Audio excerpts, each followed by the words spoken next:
नमस्कार दोस्तों, आपका बहुत बहुत स्वागत है आपके खास चैनल रेडिट में। आज मैं लेकर आपके सामने सीरीज 7 जीव विज्ञान एनसीईआरटी सार बाई महेश कुमार वर्णवाल। कोसमोस की प्रेजेंटेशन है दोस्तों ये। आज हम इस बुक का रिव्यू करेंगे। इसका रिव्यू करने से पहले आपको मैं बता दूं, अगर आप एसएससी के किसी भी एग्जाम में बैठ रहे हैं तो उसके अंदर एक सामान्य विज्ञान का एक पोर्शन आता है। अगर सामान्य विज्ञान का पोर्शन 100% है तो उसके अंदर लगभग 70% आपको जीव विज्ञान देखने को मिलता है। कहने का मतलब है सारे के सारे कॉम्पिटिटिव एग्जाम में अगर साइंस पोर्शन है तो उसमें जो बायोलॉजी है, जो जीव विज्ञान है, उसकी जो महत्ता है, जो उसकी इंपॉर्टेंस है, वो बहुत ज्यादा है।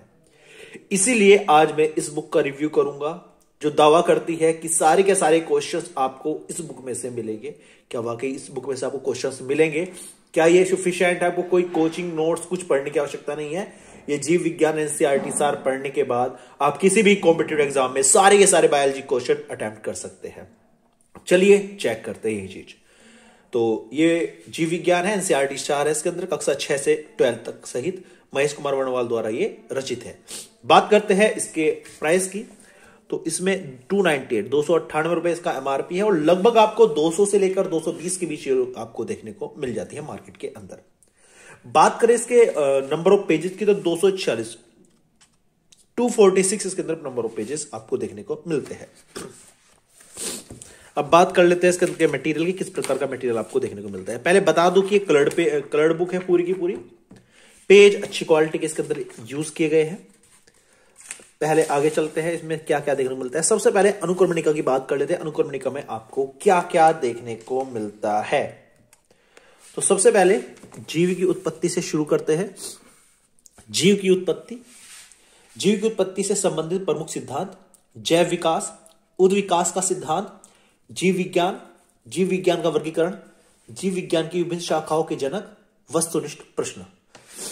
इसके बाद दूसरा चैप्टर है जीवों का वर्गीकरण, जीवों के वर्गीकरण के चरण, वर्गीकरण के उद्देश्य, वर्गीकरण का इतिहास। आगे चले, वर्गीकरण का पदानुक्रम, जीवों का वैज्ञानिक नामकरण, वर्गीकरण की विभिन्न पद्धतियां, आर.एच. व्हिटेकर द्वारा जीवों का वर्गीकरण, मोनेरा जगत, जीवाणुओं का आर्थिक महत्व, प्रोटिस्टा जगत, कवक जगत, कवकों का आर्थिक महत्व, लाइकेन का आर्थिक महत्व, पादप जगत, थैलेफाइटा, शैवालों का वर्गीकरण, शैवालों का आर्थिक महत्व। उसके बाद आपका ब्रायोफाइटा और ट्रेकियोफाइटा आपको देखने को मिलता है। इसी यूनिट में आगे चले तो आपको जंतु जगत, उप जगत प्रोटोजोआ, उप जगत मेटाजोआ, संघ पोरिफेरा, संघ सिरेंट्रेट्रा, संघ प्लेटीहेम्थीज, संघ निमेटोडा, संघ एनेलिडा, संघ आर्थ्रोपोडा, संघ मोलस्का, संघ एकाइनोडर्मेटा, संघ कार्डेटा, कशेरुकी उपसंघ, मत्स्य वर्ग, उभयचर वर्ग, सरीसृप वर्ग, पक्षी वर्ग, स्तनधारी वर्ग, वस्तुनिष्ठ प्रश्न। कोशिका में आपको कोशिका सिद्धांत के अपवाद, कोशिकाओं की आकृति एवं आकार, कोशिकाओं के प्रकार, कोशिका संरचना, कोशिका भित्ति, प्लाज्मा झिल्ली तथा कोशिका झिल्ली केंद्रक। इसके बाद आगे चले तो आपको गुणसूत्र, deoxy ribo nucleic acid and DNA इसको आप बोलते हैं। राइबो न्यूक्लिक एसिड जिसे आप आरएनए बोलते हैं। कोशिका द्रव्य, अंतः प्रद्रव्य जालिका, गोल्जी उपकरण या गोल्जिकाय, लाइसोसोम के प्रमुख कार्य, लवक, माइटोकॉन्ड्रिया, रस धनिया तथा रिक्तिकाय, तारकाय, राइबोसोम, माइक्रोबॉडीज तथा साइटोसोम्स, कोशिका चक्र, अंतरावस्था, वस्तुनिष्ठ प्रश्न। ऊतक की बात करें तो ऊतक में आपको ऊतक, पादप ऊतक, विभाज्य ऊतकों के प्रकार, स्थायी ऊतक, जटिल स्थायी ऊतक, जंतु ऊतक, उपकला ऊतक के प्रकार, सरल उपकला ऊतक, संयुक्त उपकला ऊतक, संयोजी ऊतक, तरल तथा संवहनीय संयोजी ऊतक, और रुधिरकणिकाएं देखने को मिलता है। इसके बाद आपको इसी में आगे मनुष्य की रुधिरवर्ग, वास्तविक संयोजी ऊतक, कंकाल ऊतक, पेशी ऊतक, तंत्रिका ऊतक,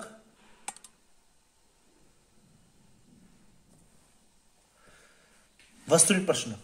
आगे चले तो पादपों की आकारिकी, पादप विविधता, अनावर्त बीजी, आवर्त बीजी, पादप के विभिन्न भाग, जड़, पादपों के जड़ तंत्र, अपस्थानिक जड़ों का रूपांतरण, भोज्य पदार्थों के संचय के लिए यांत्रिक सहारा प्रदान करने के लिए अन्य जैविक क्रियाओं के लिए रूपांतरित अपस्थानिक जड़ें। इसके बाद आगे चले तो आगे आपको मूसला जड़ तंत्र, मूसला जड़ों का रूपांतरण, जड़ों के कुछ अन्य प्रकार, तना, तने के प्रकार, भूमिगत तना, अर्धबाह्य तना, बाह्य तना, पत्ती, पत्ती के भाग, पत्तियों के प्रकार, पत्तियों का रूपांतरण। इसके बाद आगे चले तो आगे आपको पत्तियों के कार्य, यहां पर आपको पत्तियों के कार्य, पुष्प, पुष्प के भाग, जड़ों तथा पत्तियों में विशिष्ट अनुकूलन, पादपों का पारिस्थितिकीय वर्गीकरण, जलोद्भिद, मरुद्भिद, मध्योद्भिद, लवणोद्भिद, पादप जल संबंध, पादप जल संबंध से संबंधित प्रतिक्रियाएं, अंतःशोषण, परासरण, कोशिकाओं में परासरण के प्रकार, जीव द्रव्य कुंचन, पादपों में परिवहन तंत्र, वस्तुनिष्ठ प्रश्न। बात करें पोषण की तो पोषण में आपको भोज्य पदार्थ एवं पोषक पदार्थों का वर्गीकरण, पादपों में पोषण के प्रकार, स्वपोषण, विषम पोषण, विशिष्ट पोषण, प्रकाश संश्लेषण।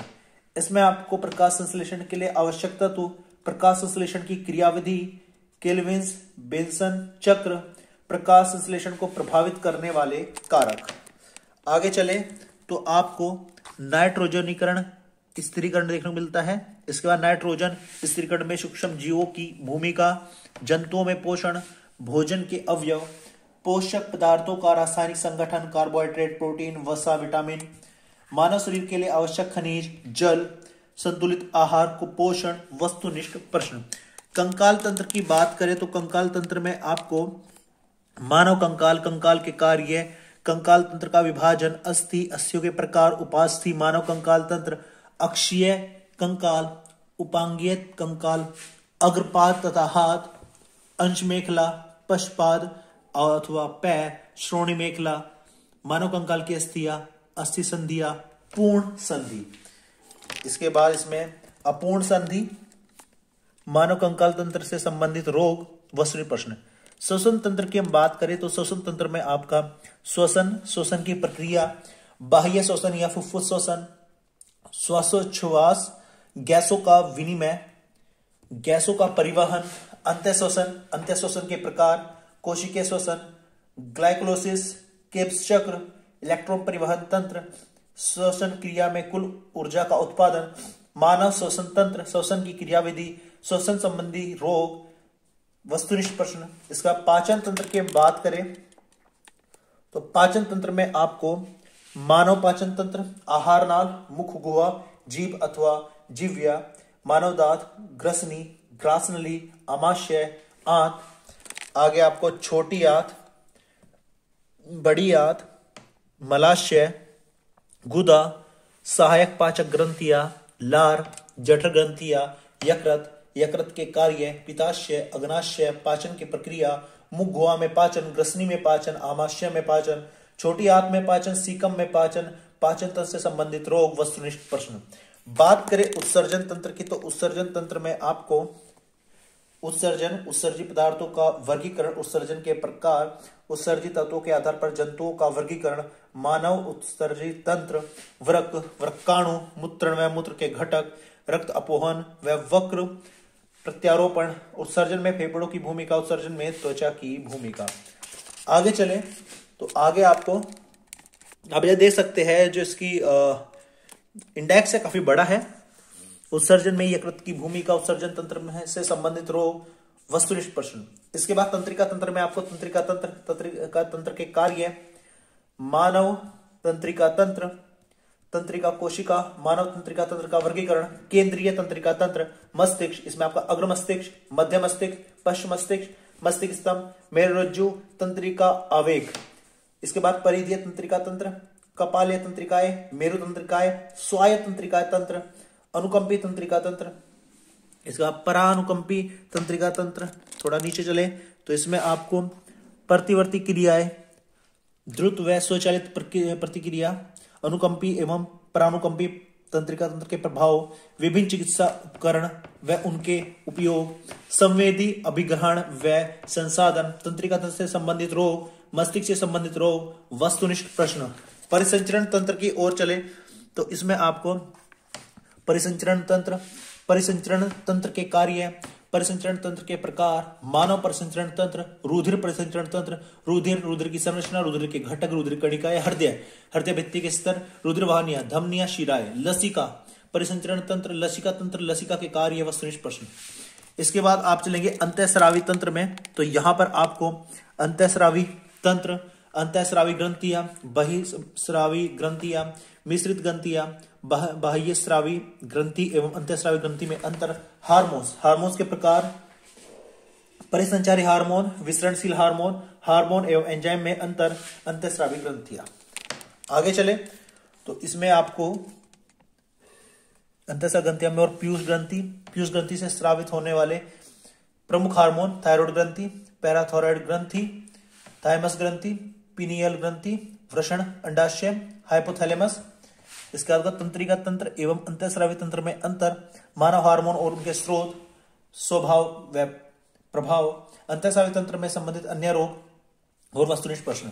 प्रजनन तंत्र की हम बात करें तो प्रजनन तंत्र में आपको जनन तथा अथवा प्रजनन, जीवों में जनन, अलैंगिक जनन, लैंगिक जनन, निषेचन, मानव प्रजनन तंत्र, यौनारंभ, पुरुष प्रजनन तंत्र के अंग, वीर्य, स्त्री प्रजनन तंत्र, अंडाशय, अंडवाहिनी, गर्भाशय के भाग, योनि, स्तर, ग्रंथियां, मासिक चक्र में विभिन्न हार्मोन्स का प्रभाव। आगे चले तो इसमें आपको मानव प्रजनन की क्रियाविधि और वस्तु प्रश्न आपको देखने को मिलता है। बात करें मानव प्रतिरक्षा रोग की तो मानव प्रतिरक्षा तंत्र, इसमें आपको सहज प्रतिरक्षा, उपार्जित प्रतिरक्षा तंत्र की कोशिकाएं, सक्रिय प्रतिरक्षा, निष्क्रिय प्रतिरक्षा।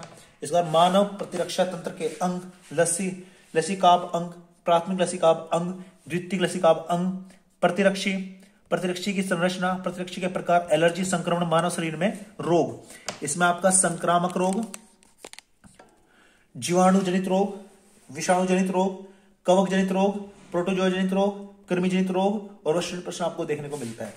बात करें अनुवांशिकी की तो अनुवांशिकी में आपको मेंडल का अनुवांशिकी सिद्धांत, समयुग्मी तथा विषमयुग्मी अंतर, मेंडल का एकल गुण वंशागति का संकरण प्रयोग, मेंडल का अनुवांशिकता नियम, मेंडलवाद के अपवाद। आगे चले तो आगे आपके अनुवांशिकता में ही मानव अनुवांशिकता का गुणसूत्रीय सिद्धांत, मनुष्य में लिंग निर्धारण, अनुवांशिक विभिन्नता के स्रोत, जैव विकास का सिद्धांत, लैमार्कवाद, डार्विनवाद, जीवों की तुलनात्मक संरचना, अनुवांशिक विकार, मेंडलीय विकार, क्रोमोसोमीय विकार, अनुवंशिक विकार, गुणसूत्रीय विकार, वस्तुनिष्ठ प्रश्न। बात करें जैव प्रौद्योगिकी तो इसमें आपको जैव प्रौद्योगिकी के सिद्धांत, अनुवांशिक अभियांत्रिकी के उपकरण, अनुवांशिक अभियांत्रिकी की तकनीकें, क्लोनिंग की विधियां, क्लोनिंग के विभिन्न प्रकार, स्तंभ कोशिकाएं, मानव प्रजनन एवं जैव प्रौद्योगिकी, परजीवी जंतु, अनुवांशिक अभियांत्रिकी, फसल आधारित कृषि, जैव उर्वरक, मानव जीनोम, मानव मानचित्रण। इसके बाद इसमें आपको gene bank, genetic code, biopiracy, जैव उपचार, जैव संवेदक, मानव जीनाव परियोजना, मानव शरीर की प्रमुख अनुवांशिक बीमारियां, वस्तुनिष्ठ प्रश्न। विविध में चले तो अंत में जो 18 चैप्टर है विविध है, और विविध में आपको क्या क्या देखने को मिलता है, जीव विज्ञान की उपशाखाएं, वनस्पति विज्ञान की उपशाखाएं, प्रमुख जंतुओं का ओशन जीवन काल, चिकित्सा संबंधी आविष्कार, नोबेल पुरस्कार विजेता चिकित्सा शास्त्री, मानव शरीर की बनावट में विभिन्न पदार्थों का अनुपात, विभिन्न भय और उनसे संबंधित लक्षण, भारत के प्रमुख शोध संस्थान एवं वनस्पतिक पार्क, प्रमुख पादपों के वनस्पतिक नाम, प्रमुख पशु नस्लें, प्रमुख पोषक तत्व और पौधे में उनका कार्य, पशुओं में प्रोटोजोआ जनित रोग, पौधों में लगने वाले महत्वपूर्ण रोग, प्रमुख पादप रोग, महत्वपूर्ण तथ्य, अवास्तविक मछलियां, दंत सूत्र। इसके बाद आपको फल और उसके खाने योग्य भाग, कवक जनित रोग, महत्वपूर्ण तथ्य, मुख्य ग्रंथियां, कुछ जीवों में गुणसूत्रों की संख्या। तो कुल मिलाकर आपको इन 18 चैप्टर में सब बिंदु देखने को मिलते हैं। अब बात करते हैं इसमें जो चैप्टर दिया गया है उसका पैटर्न आपका किस प्रकार का है। सबसे पहले यहां पर जीवन की उत्पत्ति है, तो पॉइंट वाइज आपको फैक्ट्स बताया गया है, पॉइंट वाइज चीजों को बताया गया है। बीच बीच में फ्लो चार्ट या बीच में कुछ जो इंपोर्टेंट बॉक्सेस हैं उनका प्रयोग किया गया, इसमें इंपोर्टेंट बातें बताई गई है। आगे चले तो पॉइंट वाइज चीजों को समझाया गया है, जहां पर कुछ इंपोर्टेंट टॉपिक है उसको अच्छे से यहां पर एक्सप्लेन किया गया है। जो डायग्राम के द्वारा तुलना की गई है, आपका जो डिफरेंस बताया गया है, जैसे लैमार्क और डार्विनवाद में तुलना बताई गई है, डायग्राम का प्रयोग किया गया है। जीव विज्ञान में विभिन्न शाखाओं के बारे में बताया गया है, कौन सी शाखा किसके नाम से जानते हैं, उसके जनक कौन थे, वो सब भी इसके अंदर बताया गया है। जैसे चैप्टर फिनिश होता है तो चैप्टर के तुरंत बाद आपको वस्तुनिष्ठ प्रश्न मिलते हैं आपकी प्रैक्टिस के लिए। अब अगर बात करें इनके आंसर आपको कहां देखने को मिलेंगे, तो इनके आंसर आपको इसी में ही देखने को मिलेंगे। देखिए जो ब्लू हो रखा है वो इसका आंसर है। जैसे वनस्पति विज्ञान के जनक है तो यहां पर थियोफ्रेस्टस ब्लू हो रखा है, तो यहां पर यही आंसर है। तो आंसर भी आपको यही साथ के साथ देखने को मिल जाते हैं। अगला चैप्टर है पॉइंट वाइज चीजें समझाए गए, बीच बीच में बॉक्सेस दिए गए हैं, आपको हर चीज कवर की गई है। ऐसा नहीं है कि कुछ चीजें छोड़ दी गई है, सब कुछ कवर की गई है। और बायलिंगुअल लैंग्वेज में दिया गया है, मतलब जो चीज हिंदी में बोली गई है वो चीज इंग्लिश में भी बताई गई है। यानी आपको जो टर्म्स है वो हिंदी इंग्लिश, मोस्टली तो इंग्लिश में आपको पता होना चाहिए, तो उसका भी इसमें फायदा देखने को मिलेगा। ऐसा नहीं है कि टोटल हिंदी मीडियम ही है। हिंदी मीडियम की बुक को इंग्लिश मीडियम में कन्वर्ट करने की बहुत अच्छी कोशिश की गई है, तो हर टर्म्स को आपको इंग्लिश में भी देखने को यहां पर मिलता है। ये अपने आप में एक बड़ी ही खास बात है, बड़ी अच्छी बात है। डायग्राम का भरपूर प्रयोग किया गया है, बॉक्सेस का भरपूर प्रयोग किया गया है, फ्लो चार्ट का प्रयोग किया गया है, आपका हर तरह के कॉन्सेप्ट का प्रयोग किया गया है।